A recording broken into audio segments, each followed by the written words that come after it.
Hi student, I am Naveen Kumar, faculty of biology from Patna. आज हम लोग जेनेटिक्स के पार्ट थर्ड पर बात करेंगे और पार्ट 2 और पार्ट 1 जो है इसके पिछले वीडियो में आपको अपलोड कर दिया गया है। आप लोग वहां से इसे क्या कर सकते हैं, देख सकते हैं। तो आज हम लोग पार्ट थर्ड में बात करेंगे सीधे जीन के ऊपर। तो आपको मैं बता दूं जीन के बारे में। जीन क्या होता है? It is the segment of DNA having information which synthesize क्या प्रोटीन। ये क्या करता है? प्रोटीन का सिंथेसिस करता है। तो हम लोग देखते हैं जीन होता क्या है। It is the segment of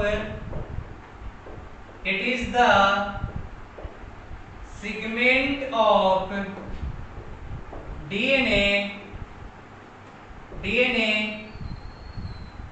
having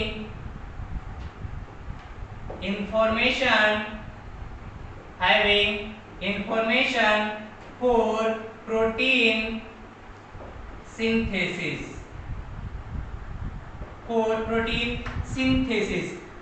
शुरू। मान लीजिए ये आपका डीएनए का क्या है? सेगमेंट है ना। ये डीएनए का क्या है भाई? सेगमेंट है। तो ये क्या करता है भाई? प्रोटीन का सिंथेसिस करेगा। क्या करेगा बताओ? प्रोटीन का सिंथेसिस करेगा। और एक प्रोटीन जो प्रोड्यूस होता है और एक कंट्रोल करता है कोई ना कोई क्या कैरेक्टर। ये कोई ना कोई कैरेक्टर को क्या करता है? कंट्रोल करता है। दूसरा पॉइंट में जो आपका नोट्स में लिखा हुआ है, it is oligonucleotide sequence. It consists of oligonucleotide क्या भाई? सीक्वेंस। दूसरा पॉइंट हो गया। तीसरा पॉइंट में जो आपका नोट्स में लिखा हुआ है, it is acidic in nature. इसका नेचर जो होता है क्या होता है? Acidic in nature. क्योंकि डीएनए का फुल फॉर्म जो होता है भाई क्या होता है? Deoxyribonucleic acid.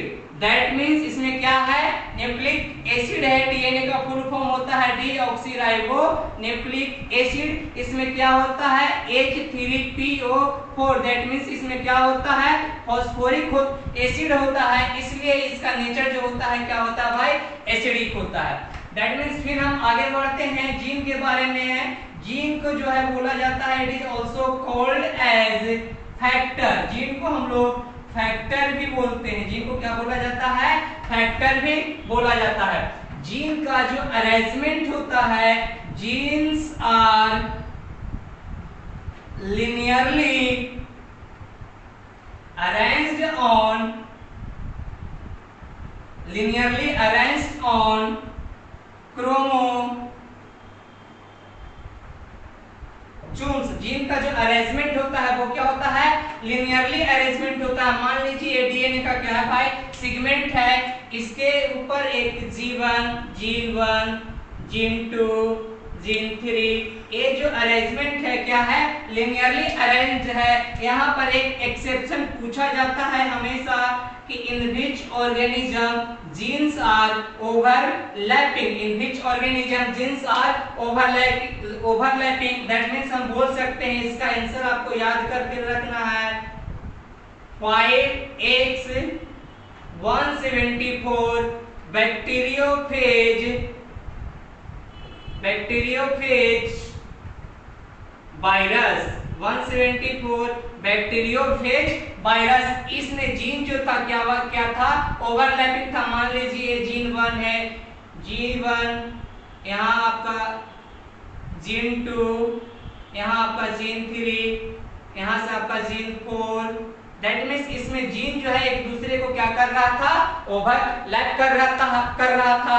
तो हम लोग एक बार फिर से देखते हैं जीन होता क्या है। तो मैंने आपको बताया कि gene it is the segment of DNA having information for protein synthesis. दूसरा पॉइंट में आपको बताया कि it is oligonucleotide sequence A oligonucleotide sequence का बना हुआ होता है। इसका नेचर जो होता है क्या होता है, एसिडिक इन नेचर होता है। डीएनए का फुल फॉर्म होता है डीऑक्सीराइबोन्यूक्लिक एसिड, दैट मींस इसमें क्या है, एसिड है, दैट मींस इसमें क्या है, H3PO4, दैट मींस इसमें क्या है, फास्फोरिक एसिड है। इसलिए इसका नेचर जो होता है क्या होता है, एसिडिक इन नेचर होता है। जीन्स को जैसा, जीन के बारे में हमें आपको बता दूं, जैसा कि आप जानते हैं कि इसे फैक्टर भी बोला जाता है। क्या बोला जाता है, फैक्टर भी बोला जाता है। जीन का जो अरेंजमेंट होता है वो लिनियरली अरेंज्ड होता है। तो आपको याद रखना है, genes are linearly arranged on क्या, क्रोमोसोम्स। यहाँ पर एक एक्सेप्शन है और ये बीएचयू में पूछा जा चुका है, बीएचयू में क्या किया है, पूछा जा चुका है कि in which organism genes are क्या भाई, ओवरलैपिंग। तो आपको आंसर में याद रखना है क्या, 5X174 बैक्टीरियोफेज वायरस। तो हम लोग शुरू करते हैं जीन का। जीन को हमने क्या किया, देख लिया। अब हम बात करते हैं जीनोम के ऊपर। तो जीनोम क्या होता है, genome is the one basic set of chromosome having information। Genome को अगेन फिर से हम लोग देखते हैं। Genome is the one basic set of chromosome having all information for development of complete individual। तो हम लोग अब इसको राइट डाउन कर लेते हैं। क्या होता है, it is the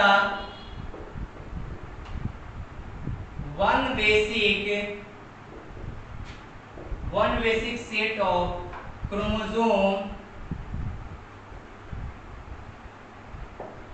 chromosome having all information for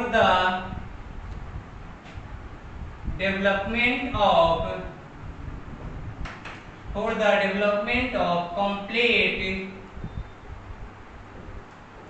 individual is known as क्या भाई, जीनोम। मान लेते हैं दो कपल्स है ना, एक मेल है और एक क्या है, फीमेल है। दैट मींस इसके पास 46 नंबर ऑफ क्या है, क्रोमोसोम है। इसके पास क्या है, 46 नंबर ऑफ क्रोमोसोम है। इसका मैरिज हुआ और जो चाइल्ड प्रोड्यूस हुआ उसके पास भी क्या हुआ, 46 नंबर ऑफ क्या, क्रोमोसोम। दैट मींस हम लोग समझते हैं इसको फिर से, इसके पास 46 नंबर ऑफ क्रोमोसोम्स कहां से आया। That means 46 number of chromosome इसके फादर से आया होगा, इसके फादर से आया होगा। 23 नंबर ऑफ क्रोमोसोम इसके फादर से आया होगा और 23 नंबर ऑफ क्रोमोसोम इसके मदर से आया होगा। सेम इवेंट्स यहाँ भी होता है, 23 इसके फादर से, 23 इसके फादर से और 23 इसके मदर से आया होगा। दैट मींस 23 फादर से और 23 मदर से दोनों मिल करके एक कंप्लीट इंडिविजुअल बना दिया। इसी को हम लोग बोलते हैं क्या भाई, इसी को हम लोग बोलेंगे क्या, जीनोम। दैट मींस जीनोम क्या हुआ, दूसरे पॉइंट में हम बता सकते हैं, क्या बोल सकते हैं भाई, total number of chromosome are present in the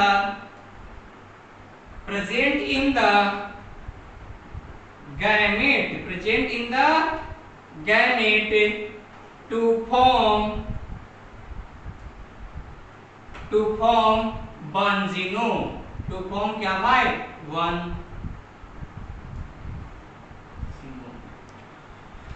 इसी को हम लोग बोलते हैं क्या, यानी कहने का मतलब गैमेट में जितना नंबर ऑफ क्रोमोसोम प्रेजेंट है उसी को हम लोग बोलते हैं, क्या बोलेंगे उसे, जीनोम बोलेंगे।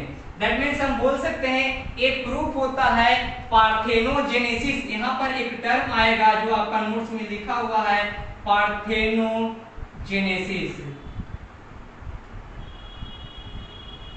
अब हम समझते हैं पार्थेनोजेनेसिस क्या होता है। क्या होता है, एक हेप्लॉइड गैमेट विदाउट फर्टिलाइजेशन, क्या भाई, विदाउट फर्टिलाइजेशन,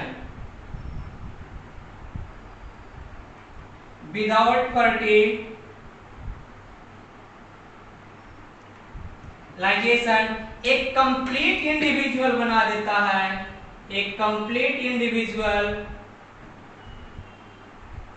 बना देता है, और इससे ये प्रूफ होता है क्या, जीनोम। तो हम लोग समझते हैं पार्थेनोजेनेसिस होता क्या है, पार्थेनोजेनेसिस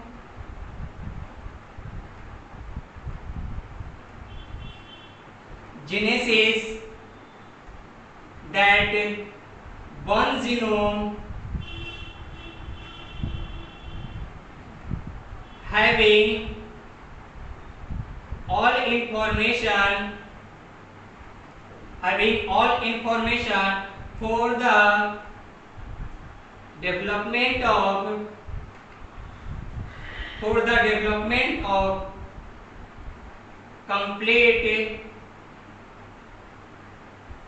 इंडिविजुअल। दैट मीन्स कहने का मतलब हुआ जीनोम के पास जो है कंप्लीट इंडिविजुअल का क्या होता है, इंफॉर्मेशन होता है। तो आइए हम लोग देखते हैं एक बार फिर से क्या जीनोम क्या होता है। तो मैंने लिख रखा है, क्या लिखा है भाई, तो it is the one basic set of क्या, chromosome having all information for the development of complete individual are known as क्या, जीनोम। दैट मीन्स कहने का मतलब दूसरा पॉइंट में क्या हुआ कि total number of chromosome are present in the क्या, गैमेट टू फॉर्म क्या, वन जीनोम। जीनोम के पास क्या होता है, ऑल इंफॉर्मेशन होता है फॉर द डेवलपमेंट ऑफ क्या, कंप्लीट इंडिविजुअल। एक प्रूफ होता है बाय मींस ऑफ क्या, पार्थेनोजेनेसिस। ये पार्थेनोजेनेसिस क्या होता है, एक हैप्लॉइड गैमेट जो है विदाउट फर्टिलाइजेशन बना देता है क्या, कंप्लीट इंडिविजुअल बना देता है। इसी को हम लोग बोलते हैं क्या, पार्थेनोजेनेसिस।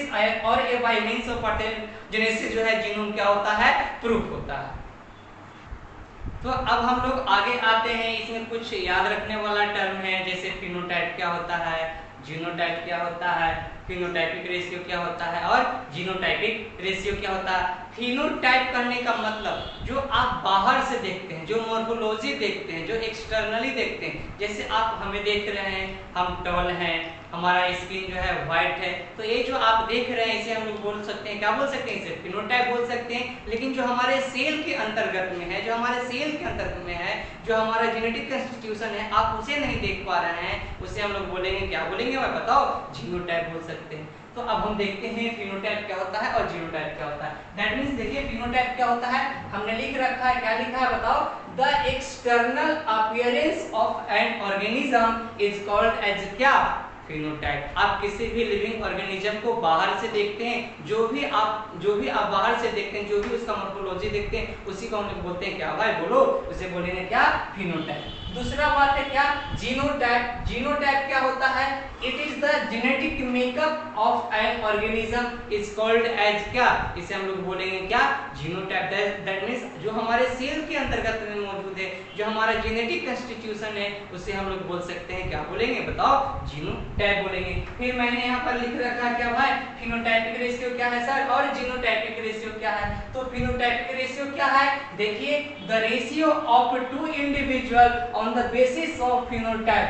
फिनोटाइप के बेसिस पर जो भी हम रेशियो देखते हैं, उसे हम लोग बोल सकते हैं, क्या बोलेंगे, उसे फिनोटाइप बोलेंगे। तो जीनोटाइप क्या हुआ बताओ, the ratio of every individual on the basis of क्या, genotype is known as क्या, genotypic ratio। genotypic ratio और phenotypic ratio that means क्या, जिसे हम क्या, phenotypic के बेसिस पर देखते हैं, और genotypic ratio करने का मतलब जिसे हम क्या देखते हैं, genotypic के बेसिस पर देखते हैं, उसे हम लोग क्या बोलेंगे, genotypic ratio बोलेंगे।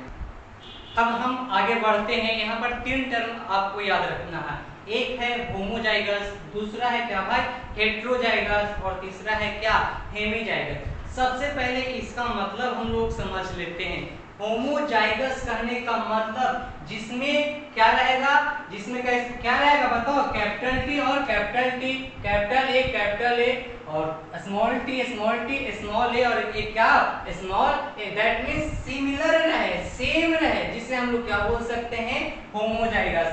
अगर डिसिमिलर जीन हो जाएगा, अगर डिसिमिलर होगा, डिसिमिलर क्या होगा सर, तो capital T small T, capital A small A, capital R small R, इसे हम लोग बोलेंगे, क्या बोलेंगे बताओ, हेट्रोजाइगस बोलेंगे।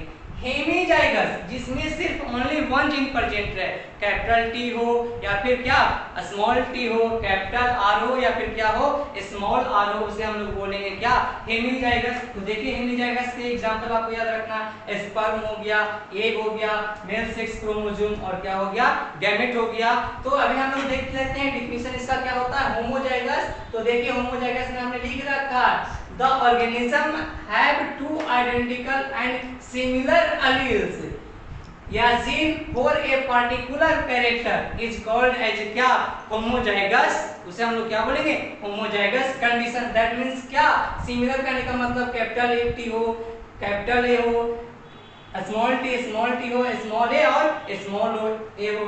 फिर देखते हैं क्या हेटेरोजाइगस क्या होता है, the organism have to dissimilar, एक कैपिटल टी हो और दूसरा क्या हो स्मॉल टी हो, एक कैपिटल आर हो और दूसरा क्या हो स्मॉल आर हो, एक कैपिटल ए हो और दूसरा क्या हो स्मॉल ए हो, उसे हम लोग बोल सकते हैं क्या बोलेंगे हेटेरोजाइगस कंडीशन बोलेंगे। एग्जांपल आपको याद रखना है, हेमीजाइगस में आपको क्या सिंगल इंडिविजुअल रहेगा, दैट मींस वन जीन रहेगा, दैट मींस कैपिटल टी होगा या स्मॉल टी होगा या कैपिटल आर होगा या फिर क्या होगा स्मॉल आर होगा। चलिए अब हम लोग आगे कुछ देखते हैं बेसिक कॉन्सेप्ट ऑफ जेनेटिक्स का, कुछ कैरेक्टर के बारे में देखते हैं। कैरेक्टर क्या होता है और ट्रेट क्या होता है, ऐसे हम पिछले वीडियो में बता चुके हैं, लेकिन फिर भी एक बार यहाँ हम फिर से देख लेते हैं, ज्यादा बेटर होगा। इट इज ए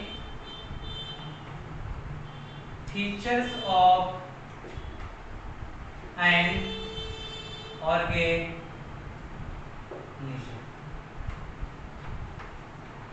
क्या होगा कैरेक्टर क्या होता है, मान लेते हैं क्या स्टीम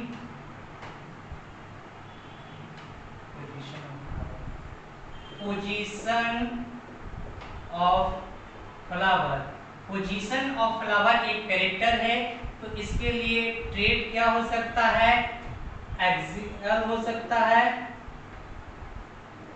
एक्सियल और टर्मिनल। दूसरा देखते हैं, दूसरा हो जाएगा steam, height of steam, height of steam मान लेते हैं एक टॉल हो सकता है और क्या होगा ड्वार्फ होगा। अब थोड़ा आगे देखते हैं ट्रेट क्या होता है,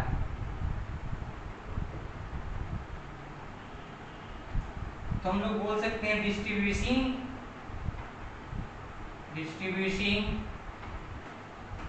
कैरेक्टर्स को हम लोग बोलते हैं क्या ट्रेट। डिस्ट्रीब्यूटिंग कैरेक्टर कहने का मतलब होता है या तो प्लांट टॉल हो या तो फिर क्या हो वो ड्वार्फ हो।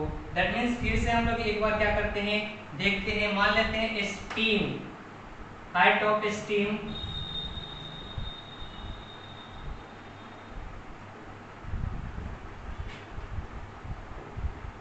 ये क्या है आपका एक कैरेक्टर है, तो ट्रेट क्या हो सकता है टॉल हो सकता है या फिर क्या हो सकता है बताओ ड्वार्फ होगा। अब हम लोग देखते हैं ट्रेट, तो देख लिए कैरेक्टर देख लिए ट्रेट देख लिए, इधर जगह देखेंगे थोड़ा सा डोमिनेंट, एक देखेंगे डोमिनेंट और एक देखेंगे भाई क्या रिसेसिव। तो डोमिनेंट क्या होता है, मान लेते हैं इस टॉल के लिए जीन रिस्पॉन्सिबल है क्या कैपिटल टी और इस ड्वार्फ के लिए जीन रिस्पॉन्सिबल है क्या भाई स्मॉल टी, है ना क्या कैपिटल टी और स्मॉल टी। तो डोमिनेंट क्या हुआ बोल सकते हैं the trait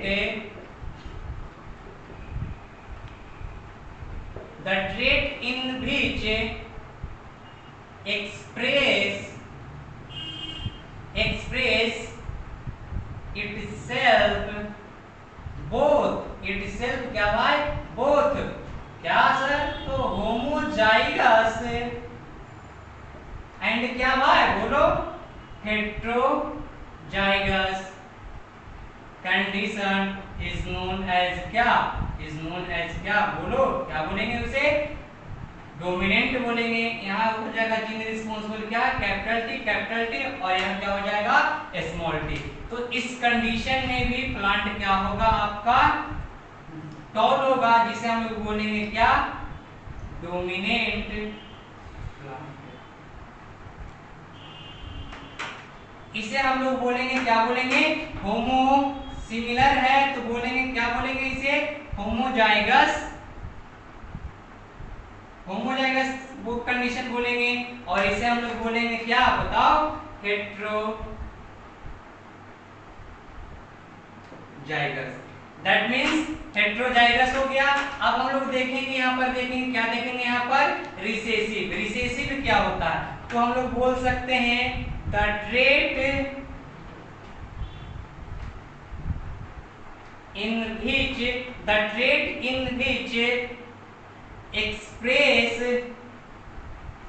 express in homozygous condition but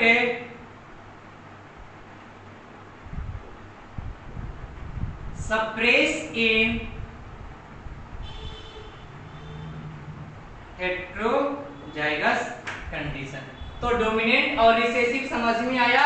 dominant क्या होगा, trait in which express itself both homozygous and क्या, हेट्रोजाइगस, जो अपने आप को हेट्रोजाइगस कंडीशन में भी और होमोजाइगस कंडीशन में भी क्या करे, एक्सप्रेस करे, उसे हम लोग बोलेंगे क्या, डोमिनेंट बोलेंगे, है ना। और तो रिसेसिव किसे बोलेंगे, the trait in which express in homozygous condition but suppress in क्या, हेट्रोजाइगस कंडीशन। तो उस केस में उसे हम लोग बोलेंगे क्या, रिसेसिव। तो अभी तक हमने क्या पढ़ाया आपको, एक बार फिर से देख लेते हैं। हमने आपको पढ़ाया, क्या पढ़ाया, कैरेक्टर।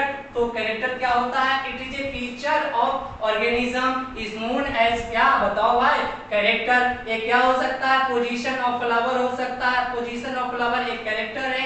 हाइट ऑफ स्टेम एक क्या है, कैरेक्टर है। तो ट्रेट क्या हुआ, ए टॉल भी हो सकता है और क्या हो सकता है, ड्वार्फ भी हो सकता है। तो हमने अभी ट्रेट का चर्चा कर रहा था। ट्रेट क्या होता है, डिस्ट्रीब्यूटिंग कैरेक्टर को हम लोग बोलते हैं क्या, trait. That means a tall हो सकता है, ड्वार्फ हो सकता है, राउंड हो सकता है, रिंकल हो सकता है, एक्सियल हो सकता है, टर्मिनल हो सकता है, येलो हो सकता है और क्या, ब्लैक भी हो सकता है। इसे हम लोग क्या बोलेंगे, बताओ, ट्रेट बोलेंगे।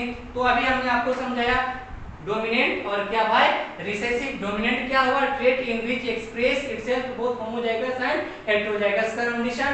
एंड रिसेसिव क्या हुआ, the trait in which express in homozygous but suppress in क्या, हेट्रोजाइगस कंडीशन। चलिए, आज का जो मेन हमारा टॉपिक है वो है क्या भाई, क्या सिखाना है आपको, मेथड ऑफ गैमेट फॉर्मेशन। यही आज का आपका मेन टॉपिक है। तब हम लोग क्या करते हैं, मेन टॉपिक पर आते हैं, है ना। तो इस मेथड को हम लोग बोलते हैं फॉर्क लाइन मेथड। इस मेथड को क्या बोला जाता है बताओ, फॉर्क लाइन मेथड। इस मेथड को हम लोग क्या बोलेंगे, फॉर्क लाइन मेथड। गैमेट निकालने के लिए एक मैंने अपन नोट्स में ट्रिक लिख रखा है। वो ट्रिक क्या है, तो टुपर पावर n, क्या भाई, टुपर पावर n। तो where n equal to number of heterozygous condition, where n equal to number of क्या, हेट्रोजाइगस कंडीशन। अब मान लेते हैं दो प्लांट है, एक है क्या, टॉल और एक है क्या भाई, ड्वार्फ। एक है टॉल, एक है क्या, ड्वार्फ। तो एक गैमेट के फॉर्मेशन के टाइम क्या हो जाएंगे, सेपरेट हो जाएंगे, और एक ही गैमेट के फॉर्मेशन के टाइम क्या हो जाएंगे, सेपरेट हो जाएंगे। फिर ये आपस में इन्हें क्या करवाएंगे, सेल्फिंग करवाएंगे। सेल्फिंग करवाएंगे तो देखिए ये बनेगा क्या, कैपिटल टी स्मॉल टी, ये बनेगा क्या, कैपिटल टी स्मॉल टी। ए इसके साथ जाएगा,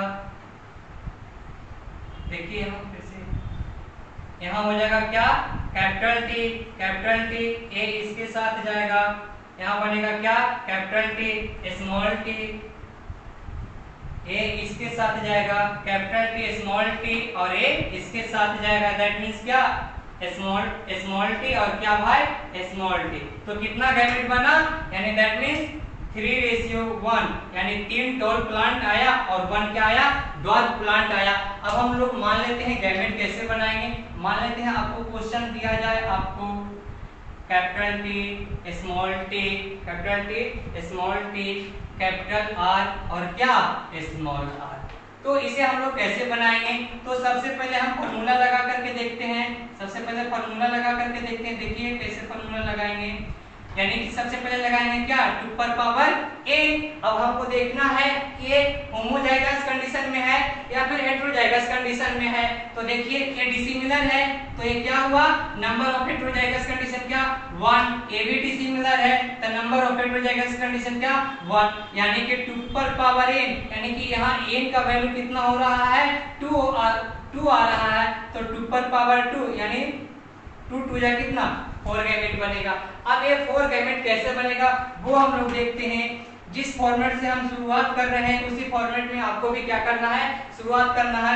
यहाँ पर रखना है आपको क्या, कैपिटल टी, यहाँ पर रखना है आपको क्या स्मॉल टी, फिर यहाँ पर रखना है आपको कैपिटल आर और यहाँ पर रखना है आपको क्या स्मॉल आर, फिर यहाँ पर रखना है आपको क्या कैपिटल आर, यहाँ पर रखना है आपको क्या स्मॉल आर। तो देखिए यहाँ गैमेट यहाँ एक गैमेट बनेगा क्या कैपिटल टी और कैपिटल आर। यहाँ पर गैमेट बनेगा क्या कैपिटल टी स्मॉल आर। यहाँ पर गैमेट बनेगा क्या स्मॉल टी कैपिटल आर। यहाँ पर गैमेट क्या बनेगा स्मॉल टी स्मॉल आर। तो यहाँ पर देखिए गैमेट का संख्या कितना हो गया आपका 4। तो इस प्रकार से आप फॉर्मुलाइन मेथड का यूज करके क्या कर सकते हैं, गैमेट का फॉर्मेशन बना सकते हैं। तो अब हम लोग आगे कुछ क्वेश्चन बना करके देखते हैं।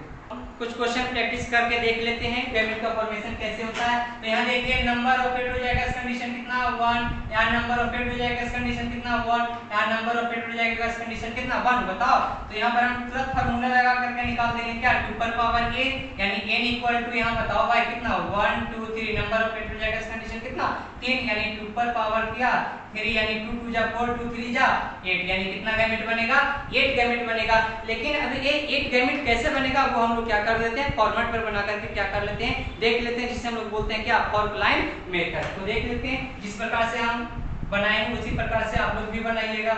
यहाँ देख लेते हैं, यहाँ रखेंगे क्या कैपिटल ए, यहाँ पर रखेंगे स्मॉल ए, यहाँ पर रखेंगे कैपिटल बी, यहाँ रखेंगे स्मॉल बी, यहाँ पर रखेंगे क्या कैपिटल सी। इस प्रकार से हम लोग गैमेट बनाएंगे। यहाँ देखिए यहाँ गैमेट बनेगा capital A, capital B, capital C, एक गैमेट। दूसरा गैमेट बनेगा capital A, capital B, small C. फिर यहाँ तीसरा गैमेट बनेगा capital A, small B, capital C. फिर यहाँ गैमेट बनेगा capital A, small B, small C.